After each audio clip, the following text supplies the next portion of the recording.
Bonjour et bienvenue à cette présentation sur les écarts entre GED traditionnel et GED no-code. Et on va voir en fait voilà, qu'il y a des différences assez significatives. Donc, je vais faire quelques rappels sur Simax et le no-code, mais vraiment très vite. Je vais plus m'attarder sur ce qu'est une GED et ce qu'on entend par les GED, tout ce qui est workflow, différence entre GED intégré et GED no-code. Puis on va se faire un petit comparatif et on terminera par des questions-réponses. Donc très rapidement, je vous apprends rien, Simax c'est un ERP CRM qui est 100% no-code, mais surtout qui a déjà plus de 20 modules, il y en a 23 exactement, qui présentent des fonctionnalités éprouvées dans le respect de la législation. On gère tous ces modules CRM, vente, achat, stock, comptabilité, et il y a un module de gestion électronique de documents intégré et on va voir pourquoi et à quoi ça sert. Ils sont no-code et notre moteur no-code, il existe depuis 2006, ce qui est assez unique dans le no-code, ce qui nous permet aussi d'avoir aujourd'hui un moteur qui est complet, et qui est performant et qui est sécurisé. On a été créé en 2006 et on travaille avec des clients que vous connaissez forcément comme Flunch, l'INRA, BPI France, Endel, etc. Mais on travaille quand même majoritairement pour des PME. Le no-code, je réexplique pas, vous savez ce que c'est. Si vous avez déjà fait de l'Excel ou si vous avez fait du Simax, vous le savez, ce sont des outils qui permettent de définir des solutions digitales sans programmer avec la simplicité des outils bureautiques. C'est une grande tendance de la construction digitale. C'est vraiment, on n'est pas les seuls à le dire. Gartner est d'accord avec nous. Ils disent que 70% des solutions digitales vont être toutes en no-code ou low-code dans les années qui viennent. Alors, plus précisément, la gestion électronique de documents. Qu'est-ce qu'on met dedans? Déjà, c'est pas tout neuf. C'est apparu dans les années 1980. Gestion électronique de documents, qu'on appelle aussi la GED pour les intimes.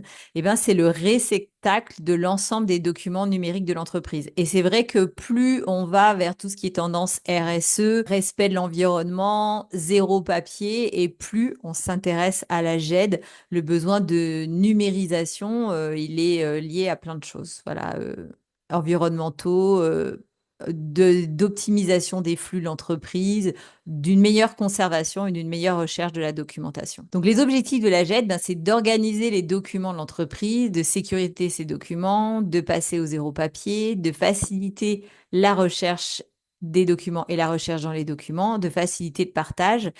Et il y a un dernier point qui est très souvent utilisé dans les GED, c'est le fait d'organiser des workflows de validation des documents. Mais ce n'était pas le but premier de la GED. On va en parler. Les principales GED du marché, celui qui tient le haut du panier, c'est Microsoft SharePoint, qui a la plus grosse part de marché. Puis après, il y a Zendoc, il y a CGDIM, PandaDoc, Nuxeo, Google Drive Entreprise, DocuWare, etc., etc. Puis il y a énormément en fait de GED sur le marché. Il y en a beaucoup des biens. C'est pas forcément les plus grosses qui sont les meilleures, mais il y a plein de bons acteurs autour de la GED sur le marché. En termes de performance, qu'est-ce qu'on appelle justement une GED qui est performante? Déjà, si elle a un bon niveau de sécurisation, c'est est-ce que je peux sécuriser qui a accès à quel document? Est-ce qu'elle va permettre de l'automatisation? On parlait tout à l'heure de workflow de validation, mais il n'y a pas que ça. Est-ce qu'elle va s'intégrer dans les ERP CRM? Parce que si c'est une GED externe, si elle n'est pas bien interfacée, on n'en profite pas pleinement. Est-ce que ça va faciliter le partage en interne ou aussi avec des tiers? Les tiers, je pense des clients, des fournisseurs, etc. Est-ce qu'elle permet une traçabilité, une flexibilité? Est-ce qu'il y a l'IA intégrée? Est-ce que on peut y accéder en web ou en on-premise, c'est-à-dire installé chez soi dans l'entreprise? Et puis, bien sûr, il y a toujours le critère de prix qui est important. Alors, on va parler workflow. Qu'est-ce que c'est un workflow? Ce sont les circuits, les processus automatisés ou non de l'entreprise. Et en fait, c'est vrai que très souvent, les GED ont été détournés de leur fonction principale pour remplacer des fonctions qui étaient trop rigides dans les ERP CRM. Et donc, les GED font fonction de workflow pour des trucs qui devraient passer normalement par le RP, mais qui du coup, le RP n'étant pas assez souple, passe par la GED. Donc voilà, là on a un exemple, voilà, on a un formulaire de commande. Derrière, il doit y avoir une validation, puis c'est validé ou c'est rejeté, et puis il y a différents cas. Et bien sûr, selon les montants, il peut y avoir une validation 1 et une validation N par le N plus 2, par exemple. validation 2, donc ça peut être plus ou moins complexe. Et donc, les JET ont souvent été utilisés voilà, en détournement de l'ERP, comme parfois Excel peut être utilisé en détournement de l'ERP aussi. L'inconvénient, c'est que la JET, c'est un système externe. Donc, elle n'a pas accès à tout le référentiel de données ni à tout le workflow. Elle ne connaît pas forcément toute la partie ressources humaines, qui est le N+1, qui est le N+2, etc. Et donc, souvent, ça prend la forme un peu d'une rustine dans l'ERP. Et on se demande si ce ne serait pas plus judicieux d'avoir un ERP CRM plus souple qui permet de faire les workflows plutôt que de détourner la JED. Alors ensuite, qu'est-ce que c'est qu'une JED intégrée par rapport à tout ça? En fait, ça a du sens parce que les ERP et CRM, c'est des gros collecteurs et des gros producteurs de documents. Par exemple, il y a des fiches techniques associées aux articles, il y a des plans de montage, il y a des devis. Donc, le devis, c'est en bleu parce que le devis, c'est un document qui sort carrément de l'ERP CRM. Il y a la commande client, elle peut rentrer, mais on peut aussi avoir des accusés de réception de commande qui, du coup, sortent de l'ERP. Les bons de livraison qui sortent de l'ERP, la facture qui sort de l'ERP, la commande fournisseur qui sort de l'ERP, le bon livraison fournisseur qui rentre dans l'ERP pour valider la réception des marchandises, la facture fournisseur qui va aussi rentrer dans l'ERP. Il peut y avoir des relevés d'identité bancaire, les cabis fournisseurs, les permis de conduire du salarié, les CV de consultants, etc., etc.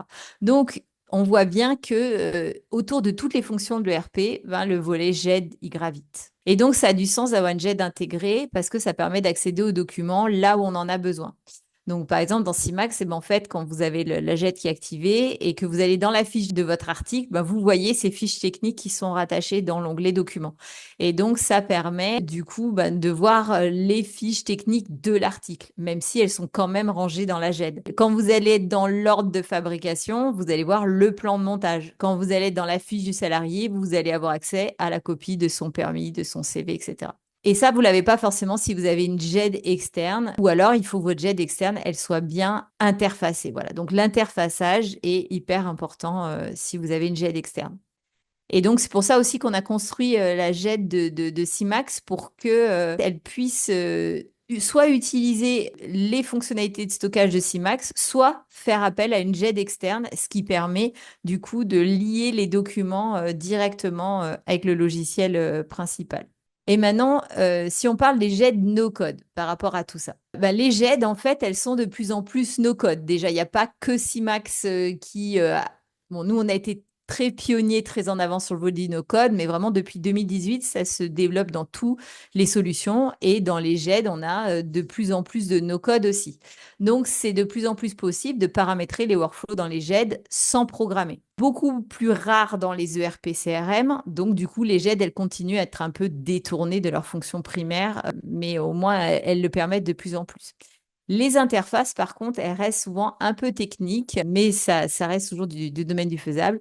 Et voilà, il y a des nombreux progrès depuis 2023 avec des API. Et ce qu'il faut savoir, en fait, c'est que d'ici 2028, c'est pas nous encore une fois qui le disons, toutes les GED, elles seront no-code. Voilà, si vous choisissez une solution GED aujourd'hui, il vaut mieux choisir une solution GED no-code. Sinon, il y a des chances que la solution GED que vous choisissez, par l'intermédiaire de ces mises à jour dans les années qui viennent, devienne no-code. Le meilleur des deux mondes, c'est bien sûr d'avoir le no-code dans le RP CRM qui permet de définir des workflows personnalisés qui ne se limitent pas que aux documents mais peuvent interagir avec les données de l'ERP, comme par exemple des informations liées à l'organisation des ressources humaines, et puis qui peuvent agir, par exemple le fournisseur qui va passer en non référencé parce qu'il n'a pas délivré ses certifications en temps et en heure. Donc du coup, peut-être que ça poserait un problème qualité majeur, peut-être que même c'est lié à une contrainte légale dans votre entreprise, vous ne pouvez pas demander à un sous-traitant d'intervenir si vous n'avez pas ces certificats.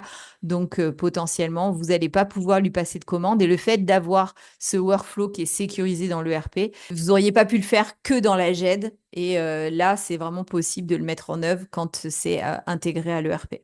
Intégré parce que c'est une JED de l'ERP ou parce que c'est une JED interfacée à l'ERP.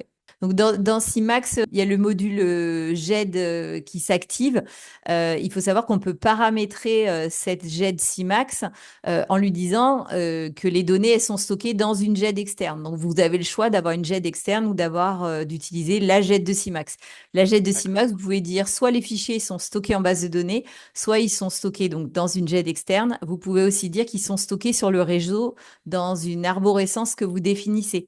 Donc, du coup, vous pouvez dire, ben, par exemple, mes fiches, tout ce qui est lié aux articles, eh ben, ça va dans le dossier Z, document, article, fiche technique, par exemple. Et puis, CIMAX, il utilise ces critères pour ranger les éléments dans un endroit ou dans un autre. Si vous voulez qu'on réfléchisse à des projets que vous voulez mettre en œuvre avec vous, ben, on reste à votre disposition. On vous fournira le PowerPoint et le replay de cette présentation. Si vous avez envie de voir une démonstration CIMAX ciblée par rapport à vos besoins, c'est avec grand plaisir. Et si vous voulez qu'on reparle facturation électronique ou si vous avez d'autres sujets que vous voulez voir dans des WebIMAX, n'hésitez pas non plus à nous le dire. Ça sera avec grand plaisir qu'on traitera les sujets qui vous posent des soucis au quotidien. Voilà. Merci beaucoup tout le monde et puis je vous souhaite une bonne fin de journée et un très bon été à tous. Au revoir.